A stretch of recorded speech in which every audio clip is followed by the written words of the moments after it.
Dans cet exercice, on va travailler les textures vidéo qu'on va utiliser comme masque pour faire apparaître des éléments.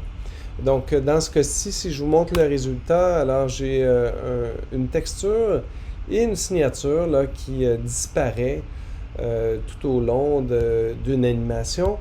Cette animation-là fait par des sources vidéo qui permettent de jouer le rôle de masque. Et bien sûr, ces textures, si je double-clique, donc j'ai deux sources vidéo. Donc ici, alors là, vous voyez ici, donc deux sources vidéo qui sont des textures d'encre animées. Donc on a simplement mouillé un papier d'aquarelle auquel on a jeté des gouttes d'encre et donc l'encre a fait son chemin sur le papier d'aquarelle. Bien sûr, ces textures-là, on a transformé ces sources vidéo pour obtenir un noir et un blanc assez présent, donc avec quelques tonalités de gris, pour les utiliser par la suite comme masque. Alors, on va tout de suite aller dans l'exercice de conception. Excusez, non, je me suis trompé, donc c'est ici. Alors, j'ai mis donc les deux sources vidéo et j'en ai placé déjà une et on peut voir que cette source vidéo est à haute résolution, donc plus grand format que le Full HD. Alors, ça me permet de travailler avec une très très bonne résolution. Et donc, on a une première texture qui vient se placer comme ça.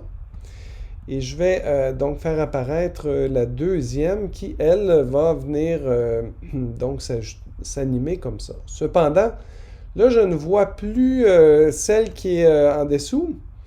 Donc, je vais utiliser les modes de fusion, dans ce cas-ci, produit, afin de pouvoir voir, et là, je vais juste me tasser un petit peu, afin de pouvoir voir l'autre texture sur le côté. Donc, finalement, je m'aperçois que là, comme ça devrait être bon. Oui. Alors, je m'aperçois que ma texture de droite, elle occupe une grande surface et elle apparaît d'un coup sec. Donc, je vais devoir la tasser, mais si je fais S, là, je suis à 100%, donc on va y aller comme ça. Je vais la sortir juste pour être sûr là, que je n'ai pas un bloc qui apparaît d'un coup sec. Et là, je vais avoir cette animation-là. J'ai une coupure ici. Donc, c'est pas heureux. Je pourrais décider de faire un masque ici. Donc, mon calque était au départ sélectionné. Vous voyez le masque? Et à ce masque-là, je vais ajouter un contour progressif pour ne pas voir la découpe ici.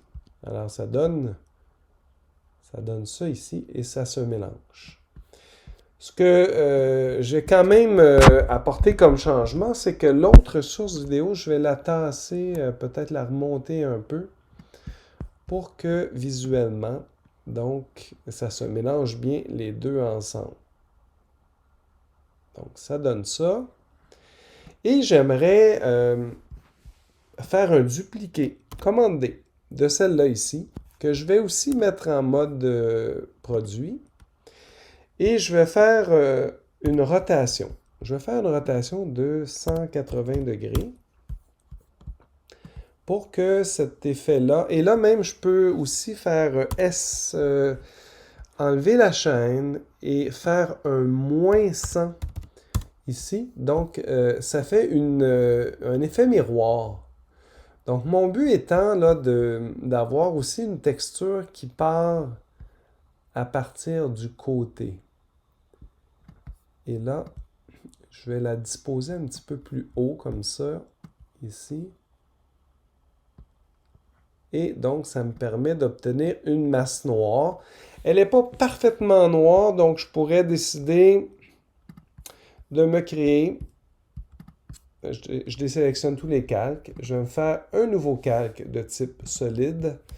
Je vais choisir un noir parfait. Alors, c'est un bloc qui vient se mettre devant. Et je vais jouer avec la transparence. Donc, dans ce cas-ci, je vais mettre 0. Je n'ai pas parti mon chrono. Donc, je crois que je vais commencer ma masse noire. Je veux qu'elle apparaisse tranquillement à partir d'ici. Donc ça me convient.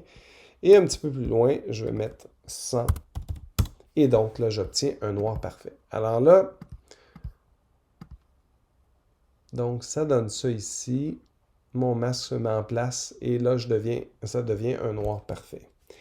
Donc, mon animation de mon masque est fonctionnelle. Alors là, je vais tout simplement aller disposer ça sur mes éléments en place. Donc, j'ai un titre, j'ai une texture et j'ai ma source vidéo qui est en dessous. Donc, je vais prendre mon masque que je vais apporter par-dessus mon titre Montréal et je vais faire un commande D pour venir le placer au-dessus du calque texture. Alors, je vais commencer par assigner mon premier masque au titre Montréal.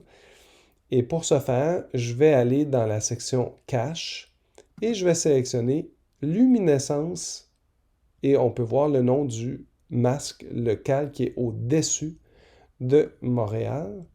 Et donc, si je fais une animation, je pense qu'on va assigner aussi à texture l'autre pour voir l'effet. Alors, donc là, les deux ont le masque et on peut voir donc l'animation se faire. Et donc le titre et la texture vont disparaître en même temps de la même façon pour faire dévoiler la source vidéo qui est à l'arrière.